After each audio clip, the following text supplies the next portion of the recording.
অনেক দিন পর একটা ব্লগ ভিডিও আপলোড করলাম, তাও আবার স্পেশাল কিছু মানুষের সাথে। আর স্পেশাল কেড়ে কইছি কারণ তারা বাংলাদেশের আমার কাকুমণি। আর ইনি হয়েছে আমার কাকু, মানে আমার বাবার মামাতো ভাইয়ের বউ আর মামাতো ভাইয়ের ছেলে, এই যে এটা আমার ছোট ভাই হয়। আর ইনি হইল আমার বর, আমার কন্যা আর আমার ভাইয়ের ছেলে। আর আমার মা বৌদি তারাও আইছে, আর তারার কালো সুস দেখা তারা অন্য সাইডে আছে। আর ভাইয়ের ছেলেরে লয়ে লাইছি যে আমরা সাথে মায়ের দর্শন করুম। আর এদিকে আমরা প্রথমেই প্যারার দোকানে আইয়া প্যারা লইতে আসি। আর আমি একটু সামান্যই প্যারা লইছি, কারণ আমি পরের দিন আবার মায়ের বাড়িতে গেছি। আর কেড়ে গেছি এটা অবশ্য হয়তোবা তোমরা অনেকেই বুঝালাইছে আমি কেড়ে গেছি। পরের দিন আমি গাড়ি লইয়া, যে আমরা যে গাড়ি কিনছি, তো ওই গাড়িটা যাত্রা করানোর লেগে গাড়িটা নিয়ে মায়ের বাড়িতে গেছি। আর বাংলাদেশের কাকু তারা নিয়ে আমি মায়ের বাড়ির পরে আরও অনেক জায়গায় গেছি আমরা সবাই মিল্লা, তো তার লেগে। আর ওই দিন যেদিন আমরা কাকু তারা লিয়ে মায়ের বাড়িতে গেছি, ওই দিন আমরা গাড়িটা যাত্রা করাইছি না। গাড়িটা যাত্রা করাইতে তো অনেকটা টাইম লাগে। আর আমরা যেদিন গাড়ি যাত্রা করাইছি, তো ওই দিন আমরা বাড়ি থেকে 9টার সময় বার হয়েছি, 1টার পরে গাড়ি যাত্রা করাইছি, বাড়িতে আইতে আইতে 3টা বাজছে। আর কাকু তারা মাতার বাড়িতে গিয়ে সাইরা মানে ঘণ্টাখানেকের মতন আসছিল, কারণ তারা 3-4 দিনের লেগে আয়ে, যখনই আয়ে 2-3 বছর পরে 3-4 দিনের লেগে আয়ে। আর এর মধ্যে সবার সাথেই কম বেশি দেখা করে। আর বিশেষ করে আমার বাবার বাড়িতেই প্রথম আয়ে, তো বাবার বাড়ির থেকেও এদিকে ওইদিকে যায়। আর আমরা তো এদিকে লাইন ধরে লইলাম যে মায়ের কাছে ভোগ দেওয়ার লেগে। আর এখানে তো আমার বাবুর 2জন মামা, তো এক মামা থাকে বাংলাদেশ, আরেক মামা থাকে আমরা জোয়ারিখামা। তো এই যে কাকুটা তো আমার বাবুর মামাতো ভাই হয়। আর এই মামাতো ভাই মানে আমার কাকু তো দেখা করবো জোয়ারিখামা আমার ওই দাদুর সাথে, মানে এই কাকুর কাকু হয়, নিজের কাকু হয়। তো তার লেগে আমরা মায়ের মন্দিরে বেশিক্ষণ দেরি করতে পারছি না, কারণ এদিকে সাইরাই তো আমরা আবার জোয়ারিখামা যাবো। আর এদিকে আমরা ভোগ টুক দিয়ে সারলাম। এত ভিড়, ক্যামেরাও সবটা করতে পারছি না। আর আমার মুখ টুক ঘাইমা মানে সুবা। তো আমরা তারপর সবাই মিলে একটু ফটো তুললাম।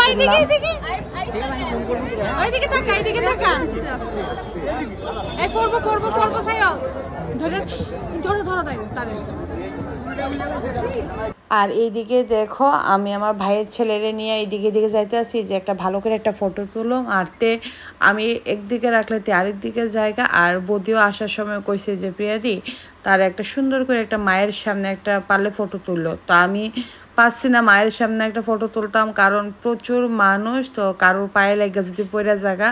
আর তার তো একটা কথা বললে তো কথা শুনতো না, কারণ বাচ্চারা দুষ্টামি করতো না কি বড়রা দুষ্টামি করবো নি। আর এদিকে আমরা সবাই মিলে দাঁড়াই গেলাম, একটা ফটো তুললাম, কারণ তার সাথে একটু ক্যামেরা বন্দি হইলাম। তো এরপরে আমরা সবাই গেলাম পুকুর পাড়ে কাসিম দেখার লেগে। আর এর মধ্যে একটু টপটপায়ে বৃষ্টি পড়তে আছে। আর এই বৃষ্টিটা প্রচুর পরিমাণে হয়েছে। তো আমরা একটা ফুচকার দোকানে প্রায় 8 ঘন্টার মতো দাঁড়াই আসছিলাম। তো বৃষ্টি শেষ হওয়ার পরে তো আমরা আবার দোকান থেকে বার হয়ে এবার রওনা দিলাম জোয়ারিখামার উদ্দেশ্যে। আমরা মাতার বাড়ি থেকে মায়ের দর্শন করে এখন আমরা যাইতেছি জোয়ারিখামা মানে গঙ্গাছড়া। তো ওইদিকে আমরা সবাই মিলে যাইতেছি। এদিকে আমরা বাবুর মামার বাড়ি, তখন আমরা সবাই যেতেছি। আর বৃষ্টি, প্রচন্ড বৃষ্টি। তো এখন আবার বৃষ্টিটা কমছে। কতক্ষণ লাগবে যাইতে? এই মা জানি না, তুমি না 15 দিন আগে গেছো? হ্যাঁ, আমরা এখন আয়া পৌঁছাইলাম। ইনি হইল আমার বাবুর মামা,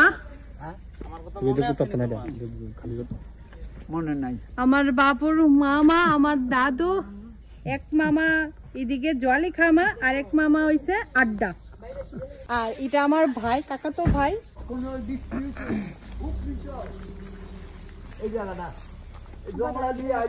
মা সায়ো পড়বা, তুমি পড়বা।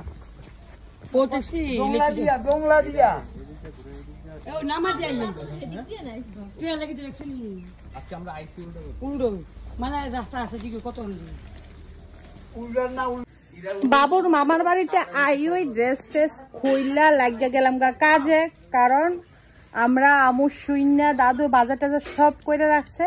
আর দাদু একলা থাকে, দাদু একলা মানুষ, একলা থাকে, তার লেগে আমরা আই রান্না বান্না করে খামো। আর যদি খবর না কইয়া আই তাহলে দাদু রাগ হইয়া থাকে, আর খবর কইয়া আইলে দাদু বাজার টাজার করে রাখে। তো এইদিকে ওখানে হাঁস কাটতেছে, মা রান্না করতেছে, আর আমি এতক্ষণ হাঁস তুলছি। তো আর আমার কাকুমণি হাঁস কাটতেছে, এখানে হাঁস। আর এদিকে মা রান্না করতেছে, তারপর বদি পেঁয়াজ টেজ কাটতেছে। আবার এদিকে আরেকজন দাদু দাদা বাড়ির পাশে, তোমার কি থাকো রকম দিদা ও দিদা চা বসাইছে। আর যেহেতু মহিলা ছাড়া বাড়ি ঘরে এইটা থাকলে এটা থাকে না, তবু সবকিছু আছে, মানে বাসন টাসন থালা বাসন একটু কম, তার লেগে আমরা কলা পাতাটা তার মধ্যে কাটাকাটি করতেছি। আর এদিক দিয়ে আমার বর ভাই কাকু সবাই মিলে গাছের মধ্যে আম আছে, আম পাড়তেছে। আমটি খুবই মিষ্টি। আরেকটা কাজ করছে, দাদুর এদিকে বাঁশ বাগান আছে, তো এদিকের থেকে বাঁশ করুল তুই লাঞ্চে কতটি।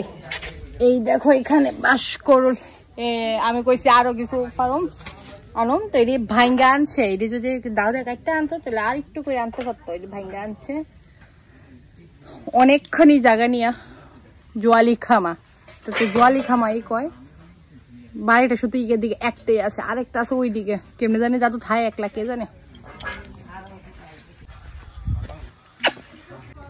আমরা আইলে দাদু পুরা পাগল হয়ে জায়গা আনন্দে। অক্ষণ বাজে প্রায় 2:30টা। অক্ষণে ওই মাছ ধরতো, পুকুর থেকে মাছ ধরানোর দিকে লোক আনছে, মাছ ধরলে মাছ খাইয়া বলে যাইতাম। হাঁসের মাংস, মাছ, আরো কত কিছু, ডাল টাল রান্না করতেছে মা। সবাই সবার মতন কাজ করতেছে। আর আমি কিছুক্ষণের লেগে তারে লইয়া আইছি, তারে লইয়া হাঁটতেছি, কারণ প্রচুর গরম। আর এই গরমেতে খুব যন্ত্রণা করতেছে। তা আমি পুকুর পাড়ে হাঁটতে আইছি। আর এই ফাঁকে আমার মেয়ে কইতাছে, মা চলো তোমার একটা ভিডিও করি, ভাইরে নিয়ে তোমার এনে স্লো ভাবে। আর এর মধ্যে আমি আবার বাড়িতে বসে, বাড়িতে আওয়ানোর পরে দেখতেছি দাদু আবার মানে মাছ ধরে, যে তারা খবর করে আনছে যে পুকুর পাড় থেকে, মানে পুকুর থেকে মাছ ধরনের লেগা। তো দাদু খুব দৌড়াদৌড়ি ছটফট করতেছে। তো আর আমার এই স্লো ভিডিওটা দেখা, যদিও আমি এখানে স্পিড বাড়াই দিছি, স্লো ভিডিওটা দেখা তো বদিও কইতাছে প্রিয়া দি তোমার মোবাইলটা দিয়ে স্লো ভিডিও করো, আমিও দাদুর এটা একটু ভিডিও করুন। তো দাদুও খুব খুশি ভিডিও করে দেখতে। আর এদিকে আমার বড় মাছ কাটতেছে, আর আমার বদি কইতাছে যে তোমরা ভিডিওটা করো, আমি দাদুরে নিয়ে। আমরা এখন খাওয়া দাওয়া করতেছি। মেনুতে আছে মাছ ভাজি, কুমড়া ভাজি, শীতলের চাটনি, শসা দেওয়া মুগ ডাল, হাঁসের মাংস। তো খাওয়া দাওয়া করে আধা ঘন্টার মধ্যে ভালো হয়ে যাবো। তো দাদু খুব ভালো লাগলো বেড়াই আসিরা, তুমি যাইও কলা বাগানের কলা পাকলে কলা একটা বস্তা লয়ে যাও, ঠিক আছে? আচ্ছা। আর কি কি আছে বহন কিন্তু বাতি ছড়ি নাই এইটা সারা। আচ্ছা ঠিক আছে, আমরা দাদুর বাড়ির পিকনিকের মতো অনেক আনন্দ করছি। এবার ডিসেম্বরে দাদুর বাড়ি যাই পিকনিক করব। হ্যাঁ তোমরা বাইরে এবার ডিসেম্বরে পিকনিক করব। একটা ডিজে লয়ে আইরাম, ডিজে করে একটা দেব লয়ে আইরাম। তো আমরা এখন বাড়ির উদ্দেশ্যে রওনা দেব। তো খুবই ভালো লাগলো। কোনো ঝামেলা নাই, না না দূর না তো। আমরা বাসার থেকে ওই দিন বাইর হয়েছি 10টায় বাইর হয়েছি, বর্ডার টোডারের কাজ কর্ম সাইরা 1টা বাজে 3 ঘন্টা আমরা গোলাঘাট। তুমি বর্ডার পার হইলে আমরা বাসা, আপনি বাসটা করেন এরপরে কষ্ট দিয়ে গেছি। গাছ লাও, গাছ লাও, এই গাছ লাও।